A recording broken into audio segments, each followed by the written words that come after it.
shift when Jerry dropped the wrench, and he just looked up at me and said, "I'm not about to get suited up and go into overtime to pick up a wrench." He was going to hold his breath, get down, and then right back out right away. Well, he got to the wrench, picked it up, but he never made it to the ladder. He had passed out.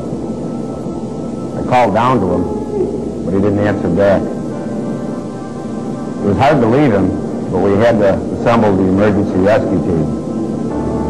By the time they got him out, I took one look at him, knew that was it. It just doesn't seem fair. We had worked together like 8 years in maintenance. They left a wife and a daughter, a little baby boy. No one can replace a man's life.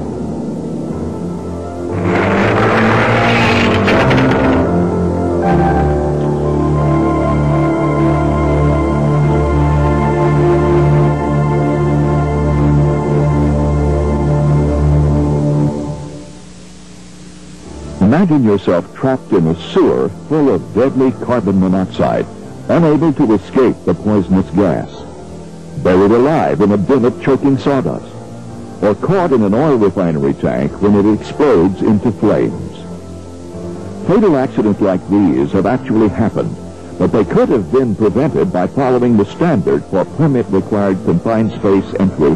This program will help you understand how to identify permit spaces and their hazards, how an entry permit can keep you safe while you work in confined spaces, and the training and duties of a confined space entry team.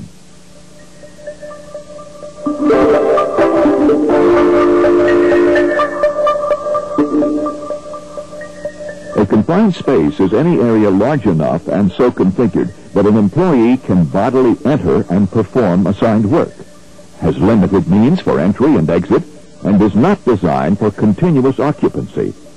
Some examples of confined spaces are reactor vessels, tanks, silos, boilers, sewers, and pipelines. Because of their size, shape, or the potential for serious hazards, confined spaces may pose special dangers to workers who enter them. These spaces with recognized hazards become permit-required spaces or permit spaces. Any permit space has any one or more of 4 characteristics. 1, contains or has a potential to contain a hazardous atmosphere. 2, contains a material that has the potential for engulfing an entrant. 3, has an internal configuration such that an entrant could be trapped or asphyxiated by inwardly converging walls or by a floor which slopes downward and tapers to a smaller cross-section. 4, contains any other recognized serious safety or health hazard. So, what makes permit spaces so dangerous? First, there's the atmosphere. Air doesn't move into and out of permit spaces easily, so flammable or toxic vapors can collect inside. Even clean air can be deadly if it doesn't have enough oxygen in it to support life. If you break the plane of the opening, you're affected by the atmosphere and other potential hazards of the permit space, and that means you could be in danger. Other hazards are caused by the limited area inside a space. In tanks and silos, there is always the danger of engulfment, that is, sinking in liquid or being buried by finely divided solid materials such as sawdust or grain. Danger from the unexpected movement of machinery is greater in a confined space, since you have less room to get out of the way. Injuries from other accidents, such as electrocutions, falls, and heat exhaustion, are also more likely to occur in confined spaces. Sometimes just the shape of a space can be dangerous. Workers have become wedged into a narrow portion of a confined space, such as a chute, and suffocated because they can't move their chest enough to breathe. The difficulty of getting into and out of a permit space makes any of these hazards even more serious. And if you need help, rescuers can have a tough time reaching you and getting you to safety.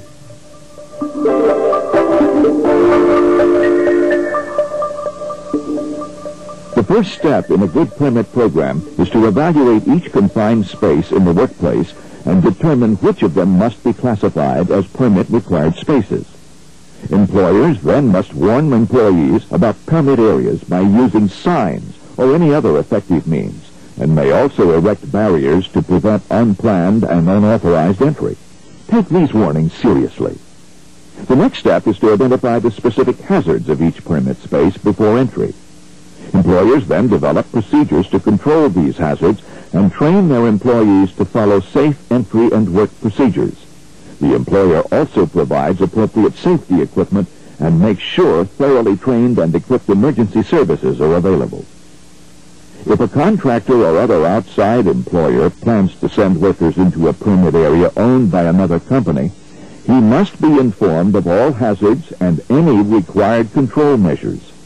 The contractor's employees are then responsible for using correct entry and work procedures. When identifying possible hazards, it is important to understand that conditions in a permit space can change. Sometimes the work itself makes things more hazardous. For example, welding or other hot work uses up the oxygen in a confined space and can also release toxic or flammable materials that have been absorbed into the walls. Sanding, scraping, and loosening scale can stir up toxic or flammable substances. Sometimes workers bring potentially hazardous materials such as paints and cleaning solvents into the permit space with them without thinking about the dangers. Even work outside a confined space can make conditions inside more dangerous. For example, work in nearby areas might produce harmful vapors that could collect in the permit area.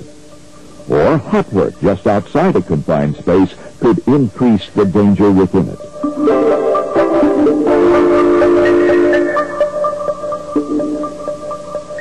The key to a safe permit space program is the permit itself. The entry permit is a form which encourages orderly planning of confined space entry and work.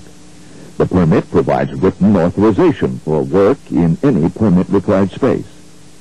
Because different workplaces have different hazards, individual companies may choose the specific format of their permits. Whatever its format, a permit always identifies the hazards of the space and lists the safety measures used to control these hazards before entry and throughout the entire period of work.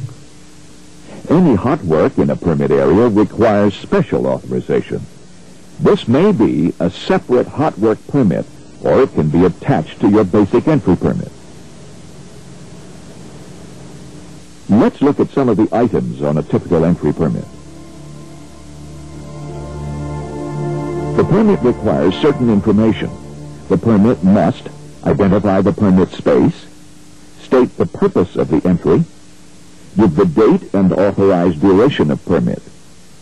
The permit must provide a way to identify all employees authorized to enter the confined space and list by name attendants and entry supervisors.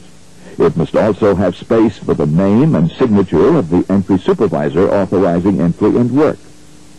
The permit also must identify hazards of the space, methods for isolation and elimination or control of hazards before entry, acceptable entry conditions, results of initial and periodic atmospheric testing with initials of the tester, the rescue and emergency service to be summoned, and the means to do so, communication procedures between attendant and entrant, the necessary equipment for safe entry and work, such as PPE, testing equipment, ropes, and harnesses, any other information needed to ensure safe entry and work in the permit space.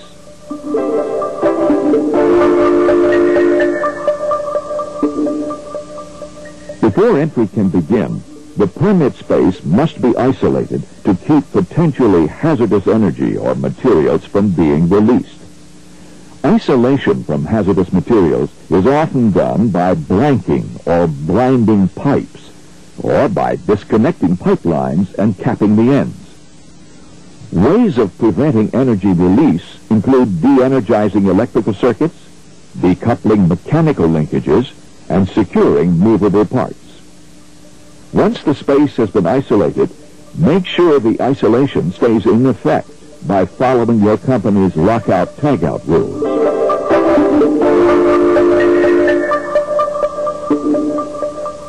Cleaning a permit space is often necessary to eliminate hazardous vapors or residues.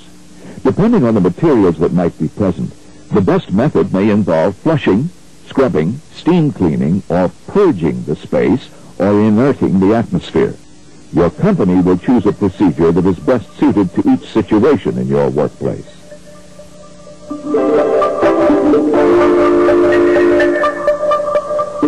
Mechanical ventilation of a confined space with fans or porta-vents can help control a hazardous atmosphere. Begin ventilating the space well in advance so that the air quality will be acceptable before anyone enters it.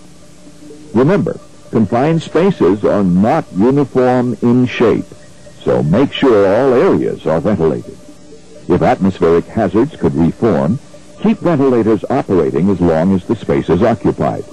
Since ventilators require power, be prepared with a backup power source should primary power fail.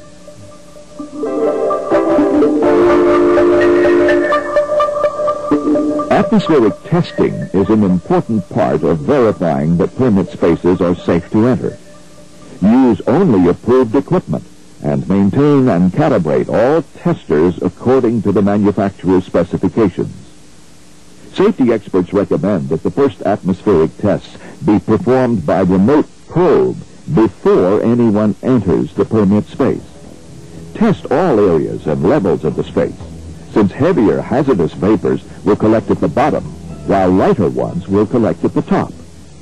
In any permit-required confined space, first test to make sure there is enough oxygen to support life. If the atmospheric concentration is less than 19.5%, the atmosphere is oxygen deficient. If the concentration is greater than 23.5%, the atmosphere is oxygen enriched.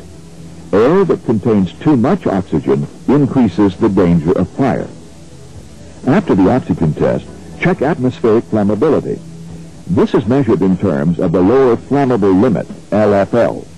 The LFL is the lower limit at which a flammable substance will ignite into sustained combustion. Consider the atmosphere in a confined space to be hazardous if it contains a vapor, gas, or mist concentration of more than 10% of its LFL, or if airborne combustible dust is at a concentration that meets or exceeds its LFL. A dust concentration that obscures vision at 5 feet may be considered hazardous. The third test is for toxicity. If you know of any hazardous substances that have been stored in the space or could be present in it, use the appropriate detector to check for those materials. For most materials, toxicity is measured in terms of the permissible exposure limit, or PEL. This is the concentration of the toxic substance in the air that most people could safely be exposed to over an 8-hour workday. In a confined space, any concentration of a toxic substance greater than its PEL or other published safety limits is hazardous. When the atmosphere of a permit space is hazardous according to any of these tests, the hazard must be controlled before entry is allowed. Usually this is done with ventilation. If ventilation is used, retest the air with the system on. If a confined space is vacated for any length of time, retest the atmosphere before re-entry. To guard against the atmosphere becoming unsafe while work is in progress, it should be either 1, tested periodically, or 2, monitored continuously. If conditions become unacceptable, the space must be evacuated, the permit canceled, and work stopped until the problem is corrected. In areas where heat stress is possible, one more test should be performed by using a wet bulb globe thermometer, which measures the effect of temperature and humidity. These tests can show when employees' work-rest cycles should be adjusted to prevent heat-related casualties.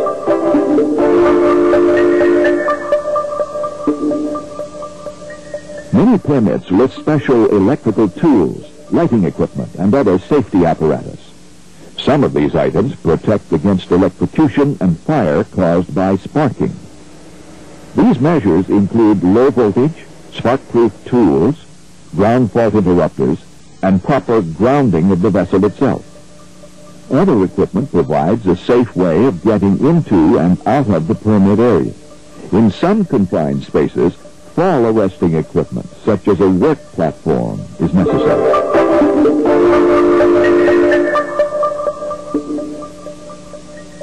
The permit lists personal protective equipment, or PPE, necessary for safe entry and work, based on the hazards and needs of the specific job. Always use the exact type of PPE specified on the permit, since substitutes might not protect you. For example, substituting an air-purifying respirator for the airline respirator specified on a permit could cost you your life. Air-purifying units are useless in an oxygen-deficient atmosphere because they don't supply oxygen. They only filter impurities from the air.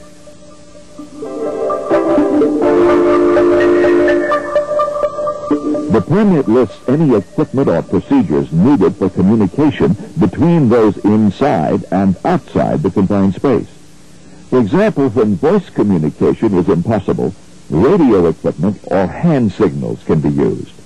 Since attendants can be posted at more than one space at a time, a video monitor and control room may be necessary. Regular prearranged check-in between entrant and attendant can reveal behavioral change indicating the entrant is in trouble. An alert attendant can then order evacuation or rescue.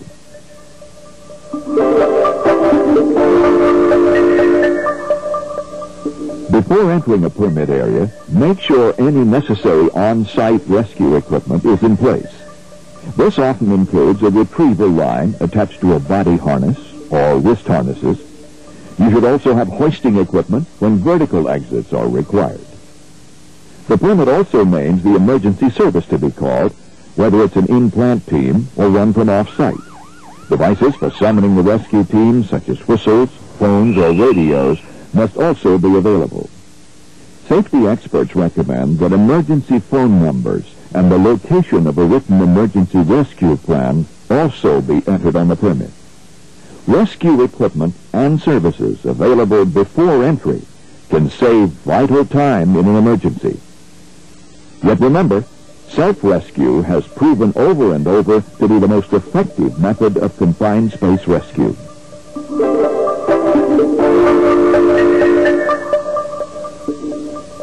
Safe confined space entry requires cooperation between entrant, attendant, and entry supervisor. The entry supervisor makes sure conditions are safe before anyone enters the permit area.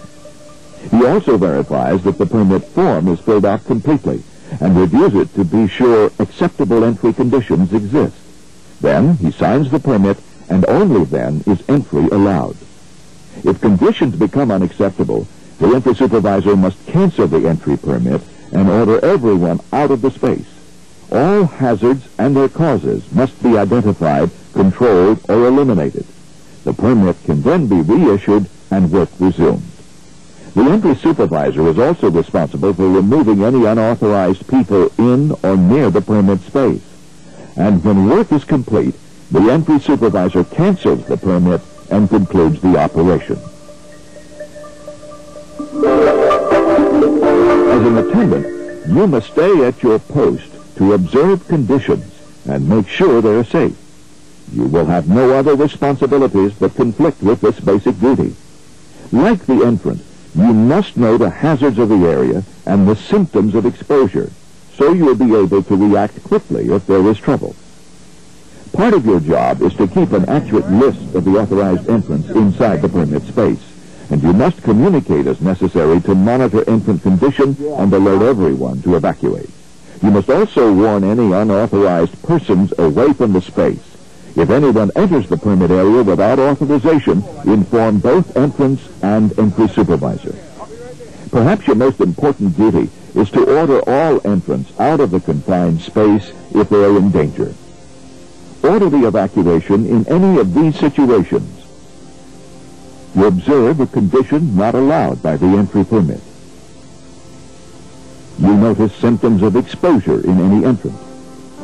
You see a situation outside the confined space that could endanger entrance or any other reason you cannot effectively and safely perform your duties.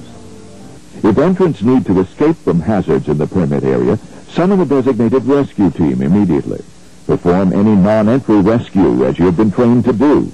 Do not enter the permit space yourself unless you are properly trained in confined space rescue and specifically relieved by another attendant.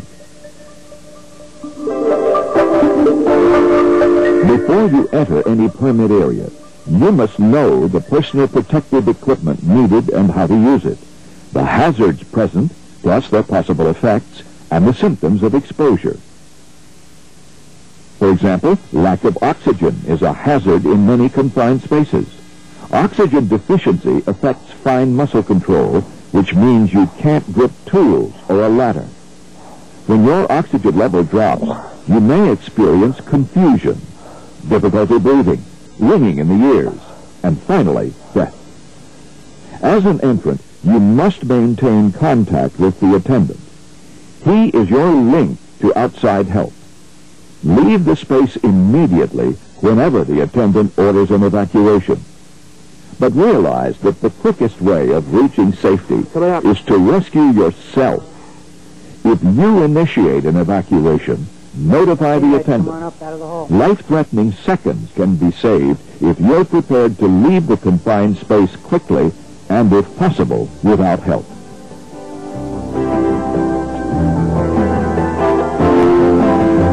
Working safely in a permit space takes teamwork.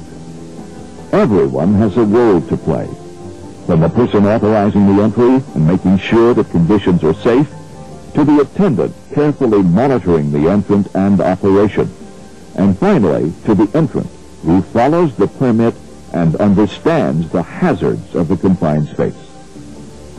If each member of the team knows what to do and acts responsibly, any worker who enters a permit-required confined space will exit it in good health.